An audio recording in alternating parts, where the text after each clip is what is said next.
What's up, everybody? This is Domingo here on Network, and today's video I'm gonna be doing, guys. I am going to do a review of Yashahime Princess Half Demon Season 1, Episode 23, and the name of this episode is called "The Three Princesses Strike Back." Of course, Yashahime Princess Half Demon is available. You can watch this show available now on Hulu, crunchyroll, and funimation. And of course, Yashahime Princess Half Demon is the sequel to the original Inuyasha and Inuyasha: The Final Act.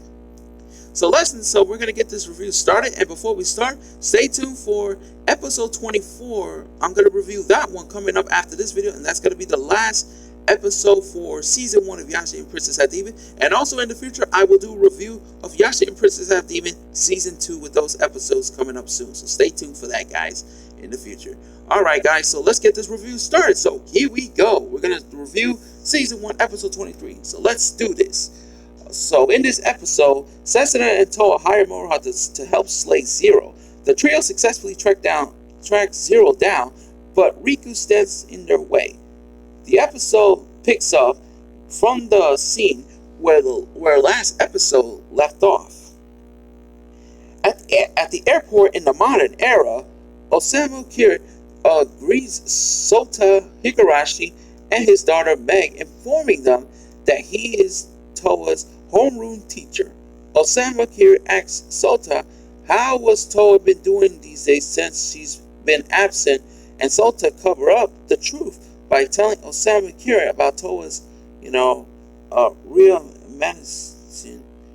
A classic cover-up, he learned from Grandpa Higurashi when his older sister Kagome would travel to the feudal era many years ago. So yeah, that's a pretty good cover-up. Sota's wife, Mo, Higurashi meets up with all three of them after returning back from a flight. Mo thanks Osamu Kira for looking out for Toa, and Meg is eager to see what gift her mother brought to her, which turns out to be apples. Soon after, Osamu Kira told Sota about a comet that approached the Earth every 470 years. Sota appears to be aware of the comet after hearing rumors about it, but tells Osamu Kira that the comet should have been visible yet to the naked eye, and say he can't see the comet in the sky at all. Osamu Kira takes the place of the mental note of Sota's words, learning that a normal person cannot see the comet at all, whereas he can clearly see the comet just fine. A parallel cutscene of Kimaru looking up at the comet in the sky in the feudal era, falling right after Kimaru also takes note that the comet does appear in the modern era. Kimaru intends not to ignore this fact. Zero and Riku are at the mansion where the great dog demon passes away.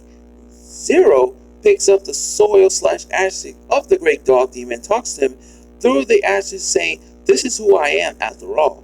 Zero mentions of her plan of the finishing touches for Toa. Zero asks Riku if he knows how Toa can manifest her true powers, and Riku tells her that Toa is the most kindest person. However, it looks like Riku knows something about Kimaru knowing how Toa's powers are released. So Riku tells Zero that he doesn't believe Toa has any powers within her. Zero tells Riku that she'll take his words for it, since he's really not that good at telling lies. So yesterday in the morning, Moroha is currently sleeping at Jaku's place, while Setsuna, Toa, and Jaku are outside talking to each other. Jaku expects the streak of blood on Setsuna's arm and tells her it appears to be the blood blade. Jaku tells Setsuna and Toa that they have inherited the blood of the great demon. If they truly are Shishomaru's daughters, Jaku informs the girls that the poison claws, blades of blood, and demon energy flows within them, and at times their body will bring those things forth, or so he hears about it anyway, because he tells the girls that he's never seen it with his own eyes. Sensei sees that one day she'll be able to use her blood blade.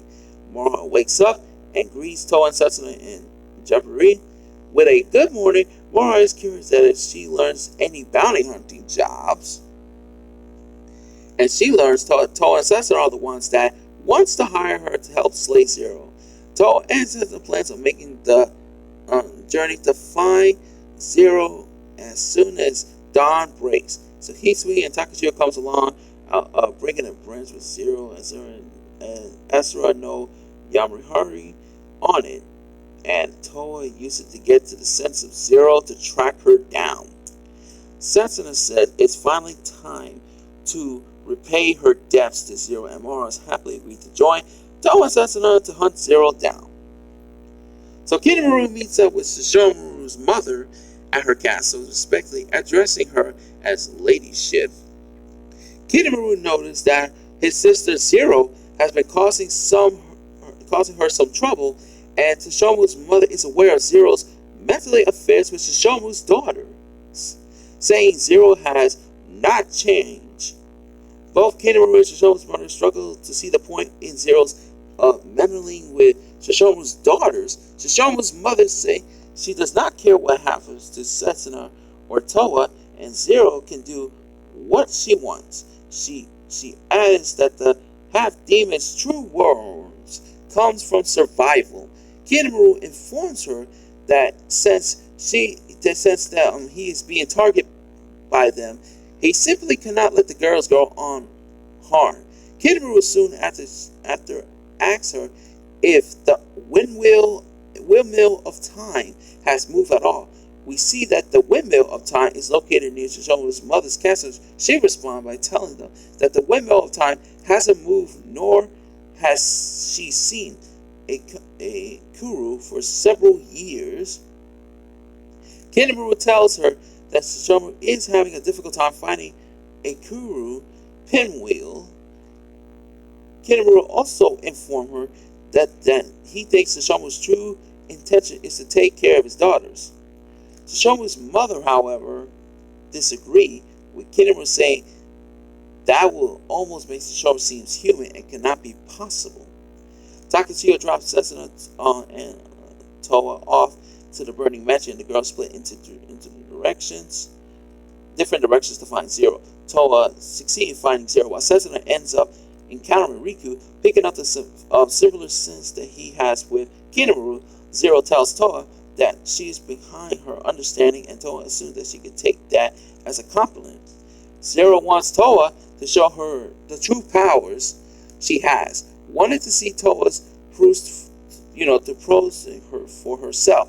Toa and Zero currently cross blades with each other. Setsuna and Riku are also currently in an instant battle with each other.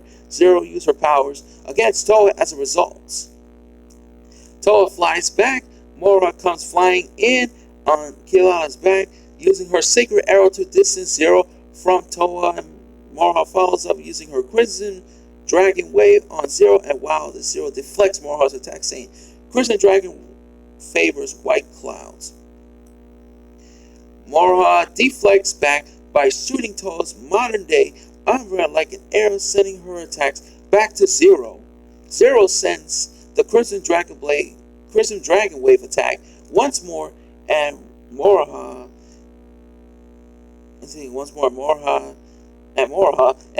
used her Crimson Backlash Wave. Zero is caught off guard, but Riku jumps in and throws the ashes of the Great Dog Demon to despair the Crimson Backlash Wave attack, causing it to subside completely. So Myoga appears on Moroha's shoulder, telling her that was the Master's ashes. Myoga informs Moroha that this place is where her grandfather perished, and it isn't strange if his demon powers had seeped into the dirt. Myoga also tells Moroha that her backlash race was a technique from Tensegas developed by her grandfather. Myoga finds it hardly surprising that his ashes ended up diffusing the reverse flow of demon energy. Moroha, Toa, and Setsuna gather up and surround Riku. Zero tells Riku that he should be able to get away, but Riku doesn't intend of leaving her, addressing her as Madam. Toa is shocked to learn that Riku's Madam turns out to be Zero, and Moroha tells her that's why she shouldn't have gave Riku her silver pearl. Setsuna asks Zero and Riku if they are both somehow ties of Kinemuru, and Riku responds to Setsuna he cannot inform nor deny her question. Cannot confirm or deny the question. So Miyoka jumps on Moroha's shoulder and tells her that she shouldn't battle at a place where her grandfather passed away. She should retreat, but Moroha tells Miyoka that she's not backing down. A little comic reflect happening where Miyoka called Moroha disrespectful granddaughter and bounced off, making his escape.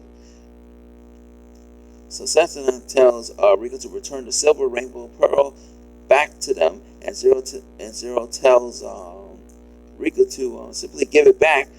On a twist of events for Zero, Riku tells her that he got her all the rainbow pearls, and Zero is left shocked.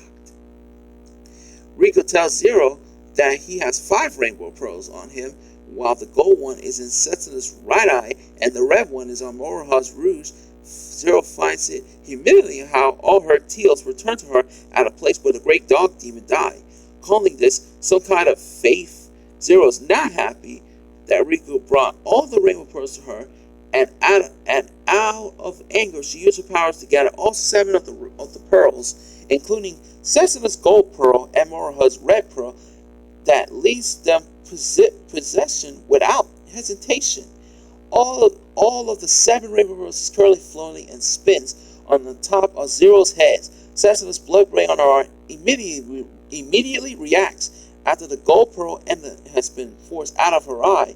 Setsuna's blood blade currently scratches out of her arm and intentioning her for a moment. Zero's weakly started attacking Moroha, Setsuna, and Toa with her staff. Setsuna jumped into the air while her blood blade has grown out especially from her arm. Setsuna used her blood blade to directly strike Zero, and blood gashes out of her shoulder, causing Zero to immediately faint. Setsuna attacks leave Riku and Toa and Moroha completely shocked, and the 7 rainbow pearls that was floating around Zero's head falls to the ground.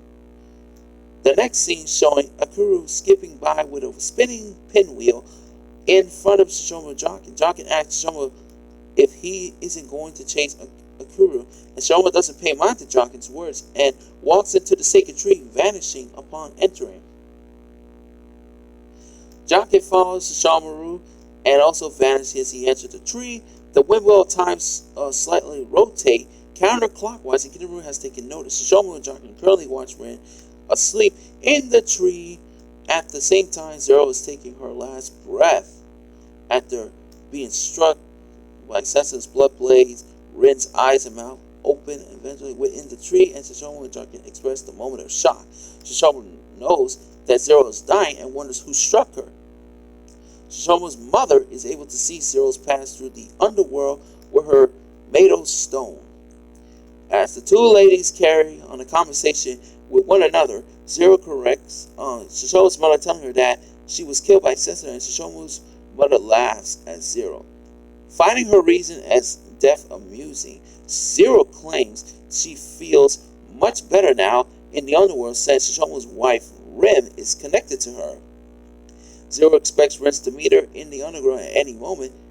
Zero asks Shoma's mother how she felt when Izari passed through the underworld in the past, and makes an exceptional that she must have felt relief because Izari was partly responsible for the great dog demon's death. With the lack of Shoma's mother response, Zero asks her if she can spare her false hopes as an offering to the woman who wasn't chosen by the great dog demon. Shoma's mother tells Zero that she has no interest in humans, nor does she has no words to offer her.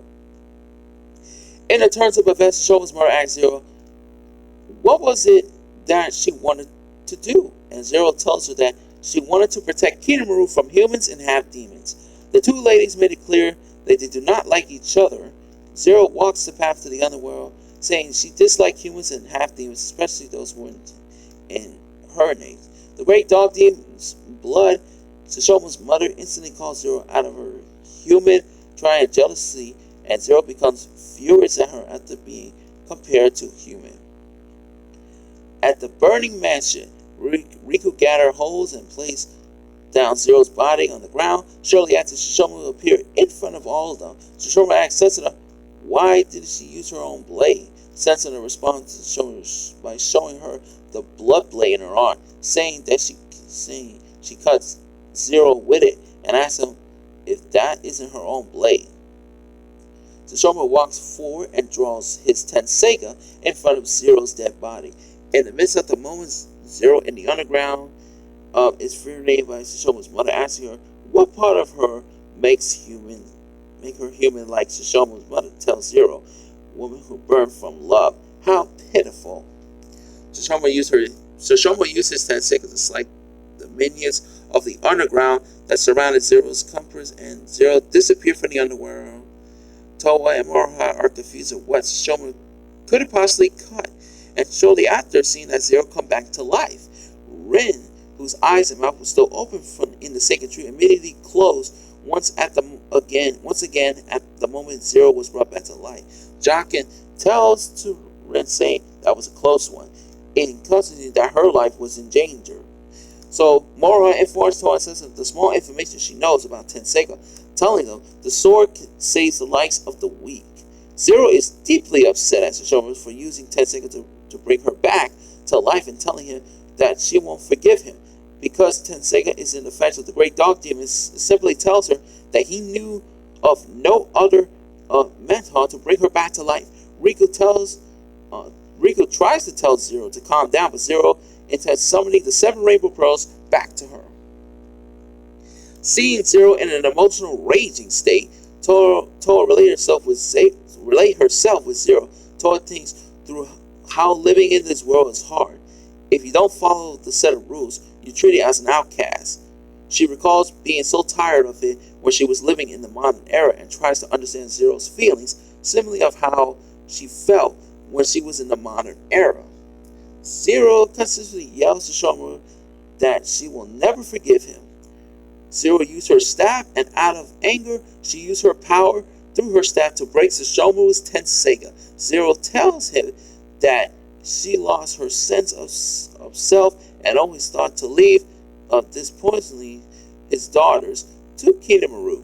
Zero says she can't take it anymore and will deal with Towa and Setsuna herself, adding that she will no longer fatal because this is who she is after all. Zero commands Riku to bring her source to the demon power, the 7 rainbow pearls. In the midst of Riku's intensity, Zero's commands, Kinemuru makes his grand entrance to Shishoma, Zero, Riku, Setsuna, Towa, and Moroha, and the episodes includes Kinemuru's great entrance. Alright, and that's going to be it for this review, guys. I hope you guys enjoyed my review of Yashahime Princess Half Demon Season 1, Episode 23. Overall, this episode is actually decent. You know, it may not be that great, it may not be the best, but it did tell a good story, you know. I mean, what's going on with Zero, and then Zero died, and it was brought back to life with Shishoma's Tenseiga. Shishoma's Tenseiga was destroyed, but thanks to Zero, you know, out of anger and stuff. Rim was saved because, Zero has used her spell powers to, on Rin, to the point that if she dies, then Rin's gonna die with her and all that stuff. So it's a pretty good, interesting story.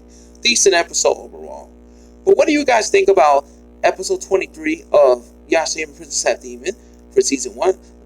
Just let me know. So don't forget to like this video, share, subscribe, and post your comments in the comments below, and tell me what you think about my review of Yashahime Princess Half Demon season 1 episode 23. That's gotta be it for this video, guys. So this is Domingo Hero Network. All I can say is take care, have a good day, goodbye everyone, and Domingo Hero Network is signing out.